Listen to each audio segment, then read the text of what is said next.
In this video, I'm talking about 8 reasons why you're struggling financially. Let's get straight into it. Number 1, you lack a clear financial plan. Winging it month to month doesn't work. Without a budget, saving strategy, or income goals, your money will disappear with nothing to show for it. I think I said nothing. With nothing to show for it. 1000%. If you don't have a plan, you plan to fail. 1000%. The 5 P's. Proper planning prevents poor performance. If you don't have a plan for your finances, you will have terrible finances. It is what it is. It's just the way that the cookie crumbles. You need to have a plan. You can't just wing it month to month, not looking at it, just throwing stuff here, thinking that if I just throw more money at it, there'll be more money in there. No, the more money you throw at it without a plan, the more money you'll spend. It will go out as fast as it came in. I promise you. I've done it. I've seen other people do it. It just is what it is. You have to have a plan. You have to have a system put in place where you know how much you're saving, how much you're spending, how much you're investing, how much is for fun, how much is for this, how much is for that. If you don't, things will start getting screwy real quick. And you don't want to do that. Number 2, you're in the wrong environment. If you're surrounded by people who normalize debt, overspending, or staying broke, that mindset rubs off on you. You become who you hang around financially as well. 1000%. Who are you hanging around, and how do they spend their money? How do they use their money? How do they think about money? I guarantee that you probably think about it the same way. I remember reading a book. I don't remember what book it was, but it said that if you take the average of the 5 people that hang around you, take all their income, I guarantee that you're the average of those 5 people, income-wise, right? You want to get around people who thinks about money differently. Number 3, you settle for low income. You may be working hard, but at a cap that keeps you stuck. Staying underpaid because it's safe or comfortable keeps you from building wealth. You can't save your way out of low income. You need to figure out ways to go make more money. Whether that's getting a better job, whether that's starting a side hustle, you got to figure out ways to get into higher income. It just is what it is, right? I know a lot of people are like, well, I didn't go to school. I didn't do this. I didn't do that. I got to do this. I got to do that. You need to make more money. You got to figure it out. If you're making $15 an hour at your job and you got a family of 3, it's not going to cut it. You're not going to build wealth with that type of life. Like, you have to go find other stuff to do.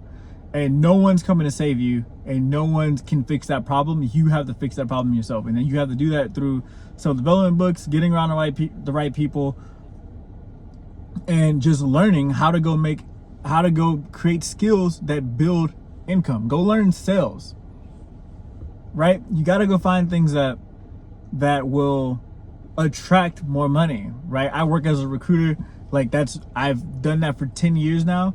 And I literally have hired people that I don't even know how they get jobs. If I'm honest with you, I'm like, I don't even know.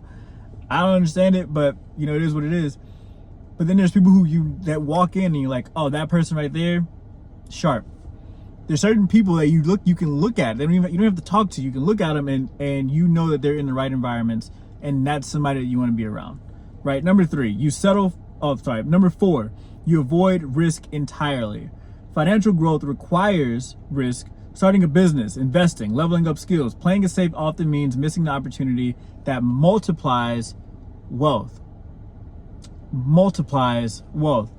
Right? You can't avoid risk and want a life that people would risk their lives for.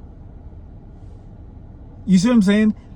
You like, the life that you dream about has to be a life worth risking your current life for. Otherwise, what's the whole point? Like, you can't have both lives, right? So you got to be able to risk this life to go live the one that you actually want. Number 5, you're drowning in high interest debt. Credit card debt, payday loans, and bad financing deals eat up your cash with insane interest rates. Even if you earn well, you stay stuck if all your money goes to debt payments. I talked about this in a few other videos. One, avoiding high interest debt.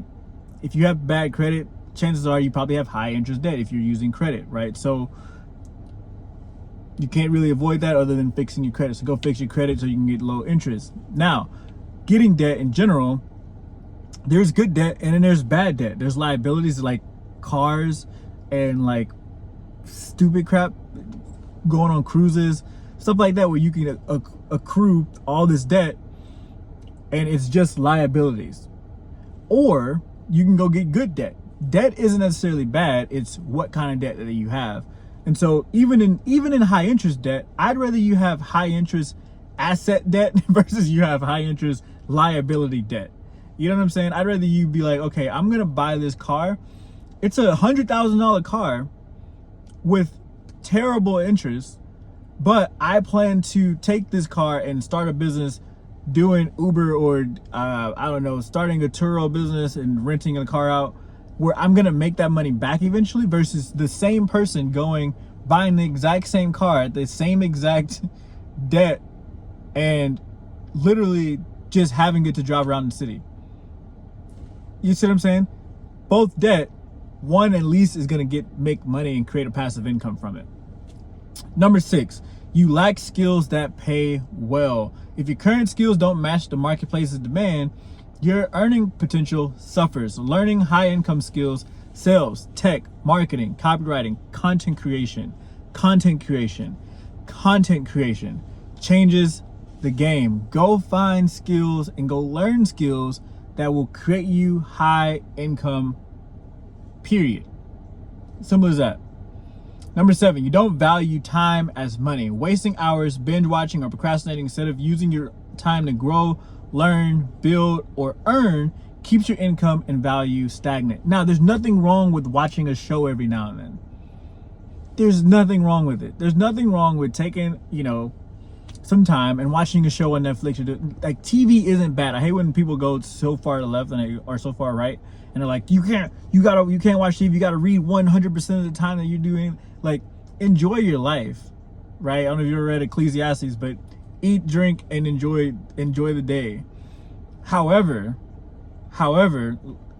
at the same time, still chase wisdom, still grow, still learn, still develop yourself, so that the things that you do enjoy are better than the things you're currently enjoying, right? You still want to improve your life. You still want to be better than you were yesterday. But don't ditch dive either side.